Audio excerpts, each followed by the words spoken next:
झारखंड विधानसभा रे monsoon session Raina मोरे माहा कामी होरा रे झारखंड कॉम्पिटिटिव एग्जामिनेशन बिल 2023 पास आकना बीजेपी वा विरुद्ध आ रूलिंग पार्टी रेन किसी गान एमएलए को अमेंडमेंट रेना ताबी तला रे एग्जामिनेशन बिल 2023 झारखंड विधानसभा रे पास आकना नोआ बिल दो मंत्री आलमगीर आलमे उछल ले दाय मेरखान सदन भीतर रे बीजेपी वा विरोध रे बिल रेना कॉपी को ओड़े ले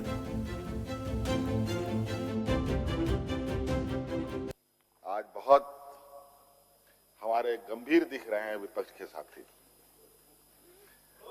और सरकार की मंशा को भी बुरा नहीं मान रहे हैं। और जो विधेयक है झारखंड प्रतियोगी परीक्षा भर्ती अनुसूचित साधनों के रोकथाम के निवारण का उपाय विधेयक 2023 और इसको काला कानून भी बोल रहे हैं। मैंने कहा कि अध्यक्ष महोदय पहले तो आप आंखों से जो काला चश्मा है उसको उतार लीजिए तो सारा कुछ सफेद दिखेगा। आपको सारी चीजें ही आप दुनिया में काली दिखाई दे रही है। और हमारे जो विपक्ष के जो भारतीय जनता पार्टी के और एनडीए के जो पूरा कुनबा है वो किस तरीके से कानून लाता है देश के अंदर,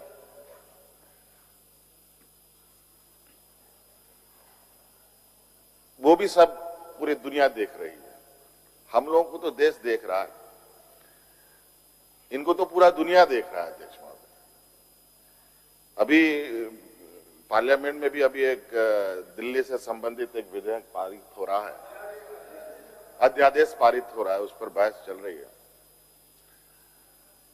और कुछ दिन पहले ही वन अधिकार कानून इन लोगों ने पारित किया दिल्ली में। अध्यक्ष महोदय, वो सब नहीं है, कोई है किसका लिए हम लोग किया है ये पहले तो जानना चाहिए ना जी।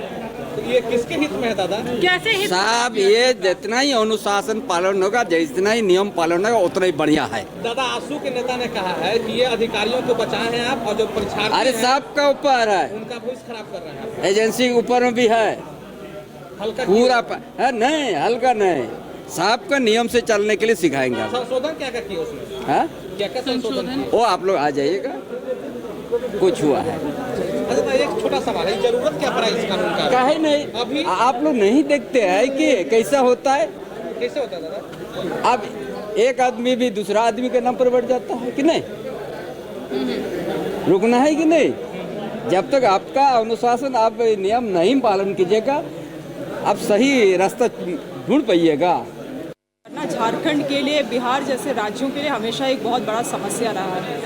कभी भी परीक्षा होने का रहता है, प्रतियोगिता परीक्षा, तो पेपर लीक हो जाते हैं। इसके कारण सरकार की भी बहुत ही ज़्यादा जो फंड वो लगा के परीक्षा करती है वो व्यर्थ चला जाता है। विशेष रूप से उससे भी ज़्यादा महत्वपूर्ण जो बच्चों, जो छात्राओं का जो एक अपेक्षा रहता है वो भी पानी में मिल जाता है। तो इन सभी चीज़ों को प्रोटेक्ट करने के लिए हमारे राज्य सरकार ने ये कदम उठाई है, और माननीय मुख्यमंत्री ने जो कदम उठाया है, हमारे माननीय मुख्यमंत्री हेमंत सोरेन जी ने जो कदम उठाया है, इसको कई वर्ष पहले कर लेना चाहिए था। अगर वो कई वर्ष पहले होता तो आज जेपीएससी के जो 16 परीक्षाओं में जो जांच चल रही है, सीबीआई जांच, वो नहीं होता था, बहुत लोगों का जीवन बर्बाद नहीं होता था। देखिए, कदाचार मुक्त एग्जाम कराने का ये तरीका नहीं होता है कि किसी भी छात्र को आप चोरी करते हुए पकड़ें तो उसको 7 साल का सज़ा दे दें, 3 साल का सज़ा दे दें। जब हम लोगों ने विरोध किया तो भी मुख्यमंत्री जी ने इस बिल में 3 साल और 1 साल का सज़ा का प्रावधान कर दिया। तो ये तो गलत है ना। आप किसी को 3 साल का सज़ा दे दोगे बच्चे को तो भविष्य खराब हो जाएगा ना। कदाचार मुक्त से आप एग्जाम लो, लेकिन इतनी बड़ी सज़ा तो ये तो तुल की फरमा काला कानून है ये छात्रों के लिए। इसीलिए भारतीय जनता पार्टी एनडीए ने हम लोगों ने विरोध किया, और हम लोगों ने इसलिए कहा था कि इस बिल को प्रवर समिति के पास जाना चाहिए और वहाँ पे व्यापक पैमाने पर इसमें संशोधन होनी चाहिए थी। लेकिन 7 साल की सज़ा को आपने घटा के 3 साल कर दिया, 3 साल वाले सज़ा को घटा के 1 साल करे, बट आपने रखा था सज़ा। ये बहुत गलत निर्णय है ये। वो एक बच्चा यदि किसी को सज़ा हो जाएगा उसका करियर खत्म हो जाएगा, कभी वो नौकरी में भाग नहीं ले सकता। वो एक बार चरित्र में उसका दाग लग जाएगा, चरित्र प्रमाण पत्र बच्चा का नहीं बनेगा। ये तो बहुत गलत निर्णय लिया है सरकार ने। हेमंत सरकार जी, ये तो उनकी फरमान है ये।